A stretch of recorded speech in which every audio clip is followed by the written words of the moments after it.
give me a range. If I wanted to put my house, I wanted an extra income or supplemental income, if I'm struggling, whatever, or I just have the opportunity that I have a second property or something. What is a range to go with iTrip in general, as far as fees and things? Things change in general. The economy changes. So, I'm not looking for give me a concrete, but give me kind of a range so our listeners uh, could get an idea and then, know what they're doing. Again, they get a whole lot more and peace of mind and oversight and all of that. So iTrip definitely is another level of peace of mind when you are trying to lease out something. I mean, we've heard horror stories, and you can tell me any if you have without mentioning names of properties that somebody just is renting. They're not there, or they're not there enough, and something happens. I know in our area there was somebody renting, and it turned out that they were cooking illegal substances. And nobody knew. The neighbors didn't know or anything. And then there's all kinds of crazy things. And it was, the homeowner, she rented out and everything, but she didn't know this. At least you would have eyes. I mean, it's not a long term, but how appalling is that? It's like, Yeah. what was going on in my house? What? So I'm gonna start at the top and then we're gonna get to this last part. I both really want to answer this question because it's one of my favorite subjects. So I really like talking about money. Okay. I really like doing the math around money. I like making money and I am not ashamed of it. And so I love talking about this. On the other hand, because I love talking about it, I know what it takes. And it changes so much Okay. based on the number. So I'm gonna give you the factors that go into it, and then we can probably put some numbers to it, but it's hard. So the things that are going to drive the price of the property for the night are going to be the number of bedrooms, the number of bathrooms, the number of people that it can sleep. That's your driver. Everything else is gravy, but that's your driver. Now, and I'm saying that assuming location is about the same in the sense of there's going to be a certain pricing dynamic in Colorado Springs, a different pricing dynamic in Manitou, a different pricing dynamic in Teller. They all have their pricing dynamics. And that I wouldn't be able to give you a lecture in this format on that. Right.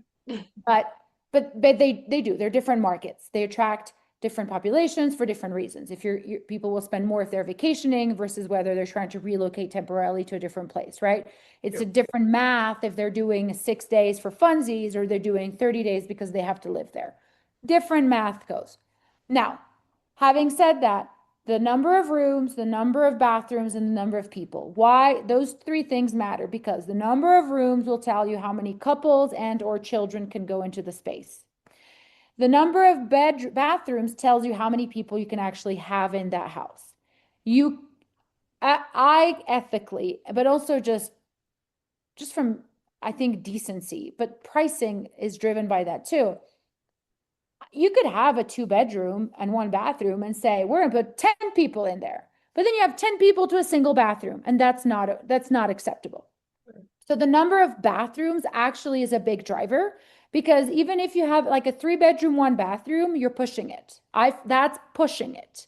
Okay. And depending on how many people you put in those bedrooms. And And depend on what they ate that day. and depending on where that hit, yep, and how resilient they are. And then you want to see how many beds you can stick into the rooms. Now, if the bedrooms and the bathrooms allow, then you should put as many beds as you possibly can. I have a property in Ruidoso, New Mexico. I'll talk about it because it's my property. It's a 5 bedroom, 4 bathroom. Yes, I can put 17 people in there, but 4 bathrooms is a lot of bathrooms, and they are split around 5 bedrooms. And usually people bring a bunch of children, and that makes things a little bit more fluid because it's a little bit easier. So, those are kind of what you're looking at. If you're looking at a 2 bedroom, 1 bathroom, you're probably looking at 4 people. Maybe you put in a sleep, but that's already, you're pushing it, right? 4 people to a bathroom, 5 people, that's pushing it.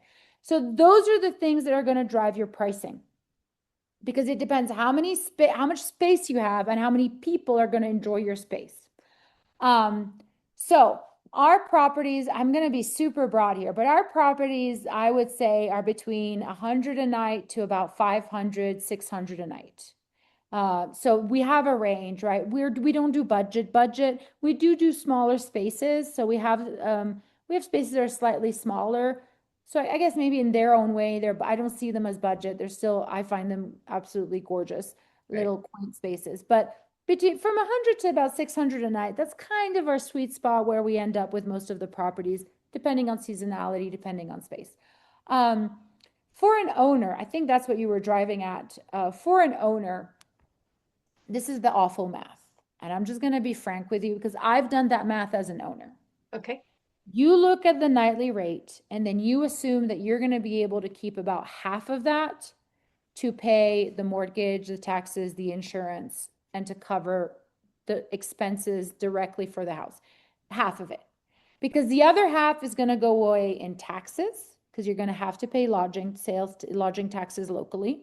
They're going to go away in commissions if you hire iTrip, and they're going to go away in cleaning, maintenance, minor repairs.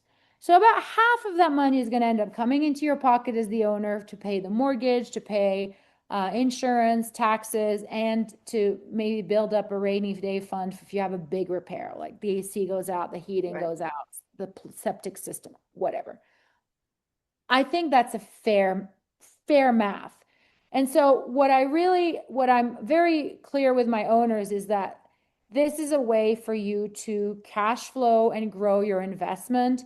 This is not going to make you rich, Right. right? It's a way to preserve your investment. But also the more nights you can rent out, the better your profit will be Yes. as opposed to sitting there. So if it's only rented out um, 3 nights in a month as opposed to 30, Yes. now you're talking as Yes. far as, Absolutely. Absolutely. And then depending on the market, you are looking at maybe a 50 to 60 to 70%. Now, owner occupied, the best they can do is 50% because it's right, an owner occupied property. right. If it's another property, you're maybe going to look 60, 70, 50. It depends on the market. I have a property that's mine in Key West, and I am delighted if it books a week a month. That's it. I just need 6 or 7 days. And different people have different needs. That's the other thing. Some owners will come and say, I need this to make money. I need it to cover the expenses. I need this property to cover itself entirely. Great. Other owners saying, you know what, I really love coming here. I come here 3 to 4 months out of the year for funsies, but I need to defray the cost because I can't just afford to float another building on my own. That's great. You have snowbirds for whom it helps them defray the cost and allows them some flexibility in their life. There's retirees that it helps them supplement their fixed income. So there's all sorts of scenarios. Now, to your point, what happens when you have a terrible guest? Now, let's start with the fact that short-term rental decreases those risks because there's Right, only so much. Even if they're terrible, they're only going to be there a few days. right. Second, if you have somebody that has eyes on it, if there's a neighbor that calls and says they are cooking meth next door, I would call the police and I would have them removed. It's that simple. I do not play around with people's assets. This is not a place, like, this is not okay.